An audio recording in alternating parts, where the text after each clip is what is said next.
And the reality is, we live in a constitutional illusion. A constitutional illusion that we must get rid of and bring back the real Constitution. 5, 4, 3.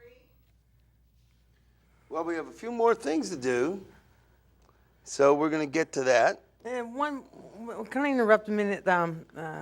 I hope you're.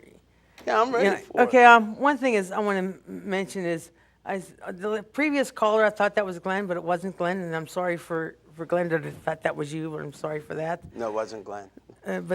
Right. And so I apologize for that. But anyway, I have this theory, and it's not actually theory, but it's a belief that I have, and I'm going to ask the panel and the callers for their input also in this concern, because it always around constitutional illusion, and it is same-sex marriages. I am for it. And for this fact is the reason I'm for it is because it's a form of discrimination, and people are being discriminated. And also with the constitutional illusion, it's also one reason why people should take the time out and register to vote and exercise that privilege to vote. And so I'm going to want to know what Al and that think on the same-sex marriages. Oh, I'm glad you asked that, Chris, and I ain't going to lie. Chris and I was talking about this last night, and we had planned on talking about same-sex marriage. Well, I'm holding in my hand, once again, the Bill of Rights and later amendments. And there's something interesting about the Bill of Rights and all these amendments. None of them say that same-sex marriages should be banned. That's interesting, isn't it?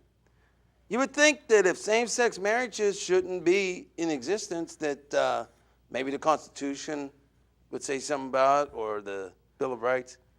But the fact of the matter is, America, people revolve around same-sex marriage on a moral issue, in a moral way. And many, many Christians and Muslims and people who are religious are adamantly opposed to homosexuals being allowed to be married.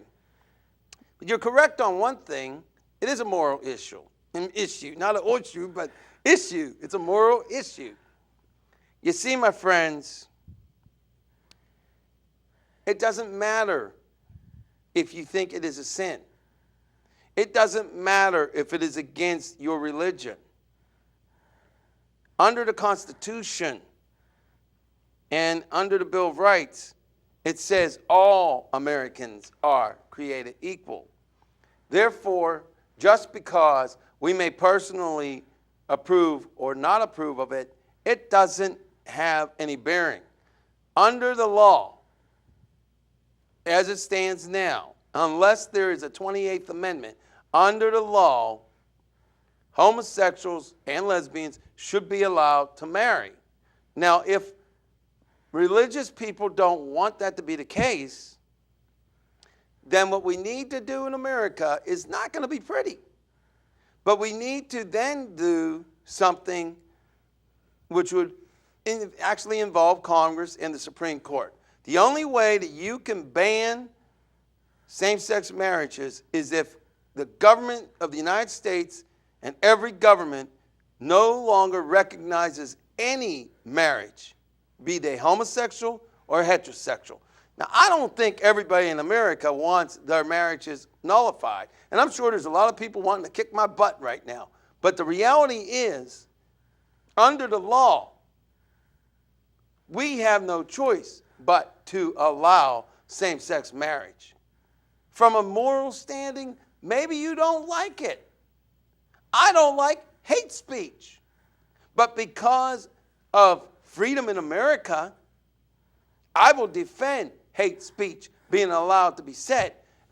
Getting rid of it is not how we is not how we abolish hate speech.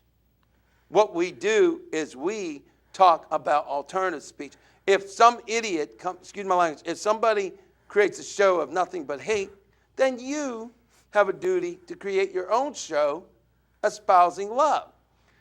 With regards to same-sex marriages, I see it as a human right. Now, I realize it's troubling to many people, and a lot of people are going to hate me for it. But understand this. This is a constitutional matter. And from a legal standpoint, if your marriage is valid as a heterosexual, and it means something to you, and you believe in the institution of marriage, if it matters to you, then you have no right, just because people happen to be of the same sex, to say you cannot love. You cannot be recognized legally for your love. Now, maybe we can call them civil unions, but have the same rights associated. So that if two gay women or two gay men happen to have somebody go in the hospital, they will have a right to say whether that person, they have the same marital rights. Now, I don't see this as a gay, straight thing at all. I see this as a constitutional matter and a human right. A lot of people are going to probably hate my show, maybe try to get me canceled. That ain't going to happen. But the point is, this is not, I repeat, this is not a religious issue. This is just as important as your right to vote. Remember, when America first started, we didn't even call all men and women men and women. We've done a lot of wrong in America. We've done a lot of right. We've done a lot of wrong. Let's right this wrong. Let's give human rights to all Americans. That's what Lincoln said. That's what the Constitution said. That's what the Bill of Rights says. So if you want to argue with me on this matter, I'll tell you what, go right ahead. actorcasomedia.com. You can argue with me, but you still have the Constitution. You can hate me, but you still have the Bill of Rights. And as a matter of fact, this is going to scare every one of you who have ever been married. Do you know that the Constitution of the United States does not specifically speak of marriage? It also does not say whether government is allowed to recognize it. So this slippery slope that the politicians around America are creating could be catastrophic, because it could end up making everybody's marriage invalid. Every regular heterosexual marriage could become invalid because of this nonsense. So we better wake up, America. I told you by the end of the show you was going to be mad. You should be mad. You shouldn't be okay with people's human rights being thrown away. Look what we did to the Japanese during World War II. Look what we did to the Italians. Look what we did to many other nations. Many other nationalities. Look what we did to the Native American, the African American. Let's wake up, people. This is America. It's about love. It's about understanding. It's about acceptance. And no, I don't like hate speech. But because of this little thing called the Bill of Rights and the Constitution and Declaration of Independence, you better believe I will fight for that person's right. I don't have to agree with it. You don't have to agree with gay marriage. But what is right is right. What is right is right. That's all I'm going to say about that. For all of you who are upset, when you calm down, if you think about it, what I'm saying is correct. Since the Constitution doesn't mention marriage, that's a slippery slope, and it is a human right. Now, according to my watch, we don't have much time, so we're going to skip and jump a little bit. I got something very important to tell you. Very, very important. All of this was important, but I got to throw down something very important that you didn't know about. Not all Americans have the right to life, liberty, and the pursuit of happiness. They don't. There's a group of people in America that are outright